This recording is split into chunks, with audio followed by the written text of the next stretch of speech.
What's up, guys? Welcome back to the channel. If you're new here, my name is Philo. Please subscribe to the channel if you're new.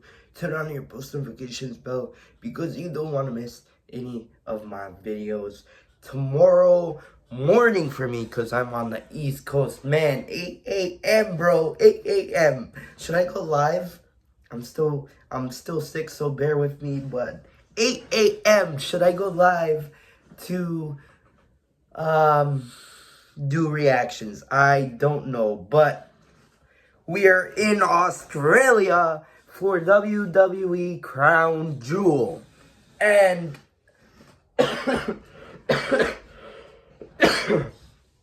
Crown Jewel, 8 a.m. on the East Coast here in America, 8 p.m. in Australia, and I am very excited for the show.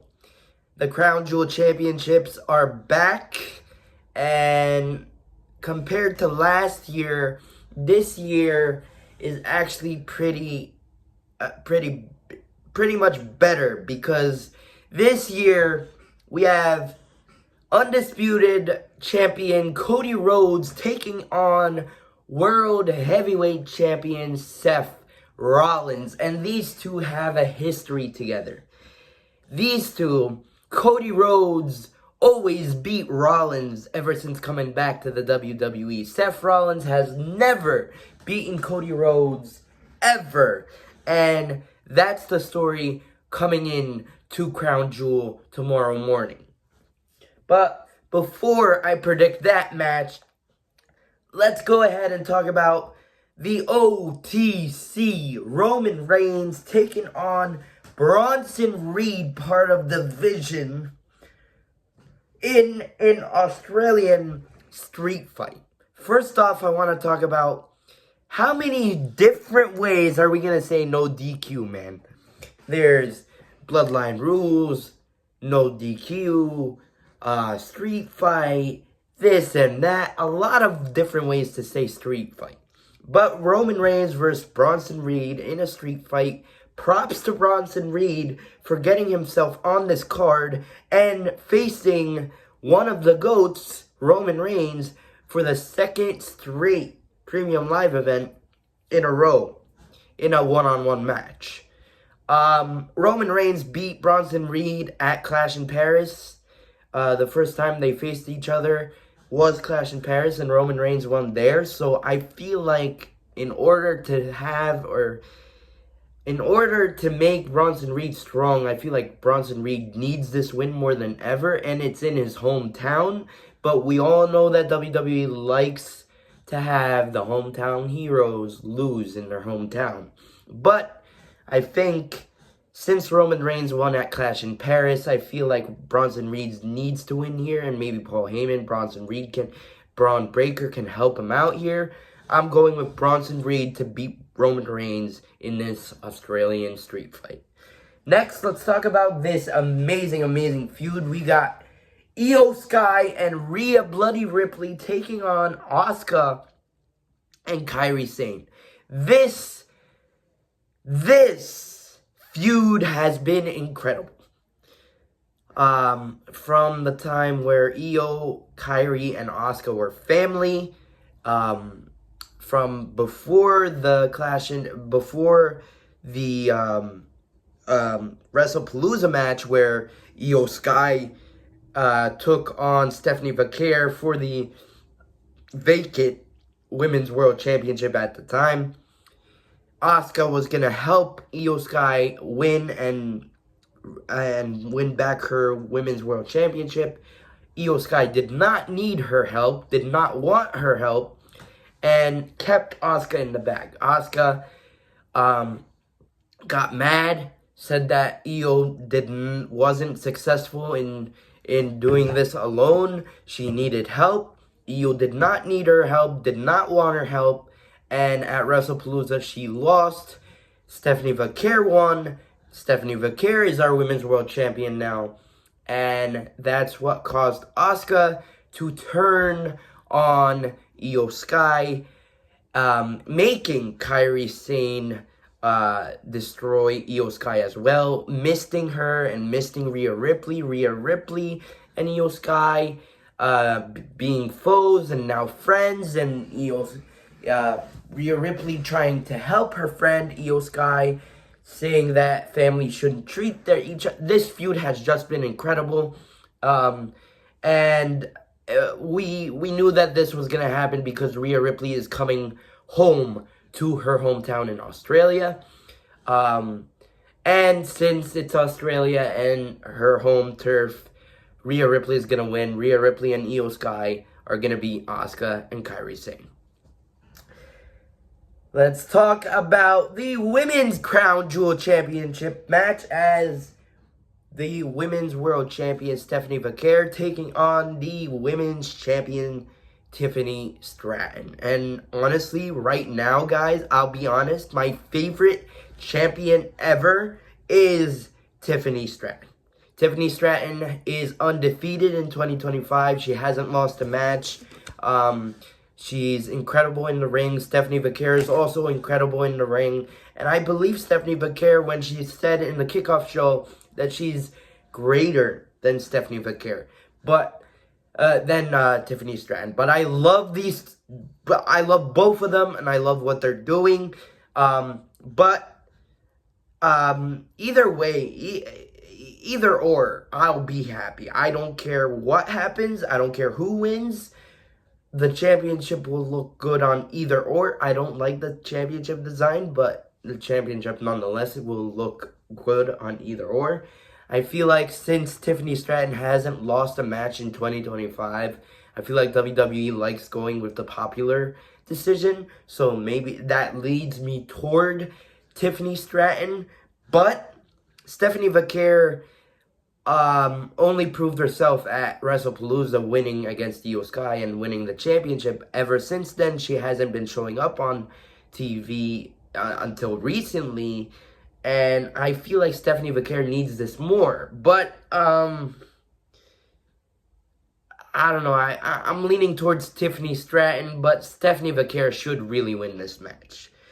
Next, my favorite match, the most important match in my entire... I'm most looking forward to this match. That's what I'm trying to say. We're getting the greatest of all time, John Cena, taking on his greatest rival, or one of his greatest rivals, in AJ freaking Styles. And this feud does not need build-up. This feud does not need build-up. I'll say it again. This feud does not need build-up. It's AJ freaking Styles and John the GOAT Cena. A TNA wrestler. Hold on. A famous TNA wrestler versus the greatest of all time in WWE. Coming in one ring. And the one time that John Cena beat AJ Styles was for the WWE World Heavyweight Championship. But the rest of the matches that they had together, they blew the freaking roof off the place. Even at that Royal Rumble where John Cena won. That was the best match in my opinion between them two. And the rest of the times that they faced each other, AJ Styles won. The way they built this was pretty weird. They did it over Twitter after the whole disgusting stuff that happened with Brock Lesnar. Why would WWE destroy one of John Cena's farewell tour matches, having John Cena go out with tons of those fans looking like minions, going after their Gru in Despicable Me. Despicable Me, John Cena was Gru in that situation. And can you tell that I'm still mad about this? Because I am. I'm very mad about that. People were saying that John Cena may get his win back against Brock Lesnar, but I think that was just a one-off, which was very, very, very annoying and very disgusting and everything in between. But now we're on a good track. We got AJ Styles versus John Cena. I cannot wait for this match. These two are amazing in the ring together. It's weird because AJ Styles said it himself at the kickoff show. AJ Styles and John Cena are nothing like each other. So, but when they go in the ring together, they do magic. So, I feel like this is going to be one of my favorite matches of the year. We got AJ Styles, we got John Cena, and I think, poor AJ Styles, but I think this is where John Cena gets his 100th win in the WWE in his premium live events.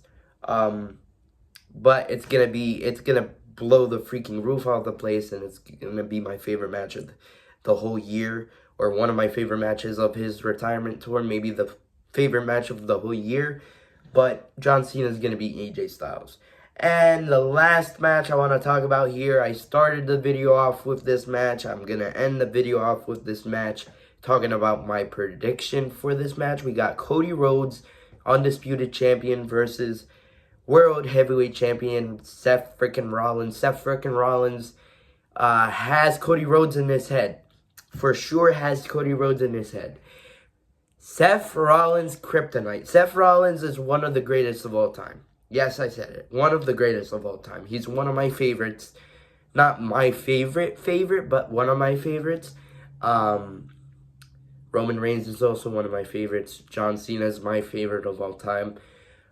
Seth Rollins' kryptonite is Cody Rhodes. Cody Rhodes always beats Seth Rollins. Seth Rollins has never gotten the job done of beating Cody Rhodes. Will this be the night where Seth Rollins beats Cody Rhodes and finally puts an end to this storyline? Puts an end to this. Seth Rollins said it himself. Whoever wins this match sets in stone the WWE Universe for the next 20 to 30 years. And I believe that. But compared to last year's Crown Jewel Championship match, where Gunther faced off against Cody Rhodes, we saw what happened. Cody Rhodes beat Gunther, and Gunther was like the secondary champion. Cody Rhodes was the top guy. It doesn't feel like that in here. Yes, that's a small part of it, but because of the feud that Rollins and Cody Rhodes has together, it makes it feel more prestigious. It makes the championship feel more prestigious. The ring even feel more prestigious. And it feels like Cody Rhodes is defending his Crown Jewel Championship, his ring that he won from last year. In terms of who I think will win, I feel like Seth Rollins has to win this year. I feel like if Seth Rollins loses, then the vision, where does the vision go? Does the vision turn on Rollins? Does the vision help Rollins win? Is it going to be a fair fight? I feel like Seth Rollins has to win here. Anyway, guys, that's my predictions for the show. Let me know what your predictions are for the show. I really want to know. The Australian Perth is going to go wild, bro. And one other thing, I'm so thankful that Crown Jewel isn't at 5 a.m. in the morning, because last time we had a Perth, last time we were at Perth, we were for Elimination Chamber, and I had to wake up at 5 a.m. to watch it. But tomorrow it's at 8 a.m., so thank God for that. I cannot wait, especially for AJ Styles versus John Cena. I believe that should main event, but I don't think it's going to be main eventing, unfortunately. But what do you guys think of the show? Let me know. What are your predictions? Let me know. See you guys in my next video. But until then, peace. Love you guys.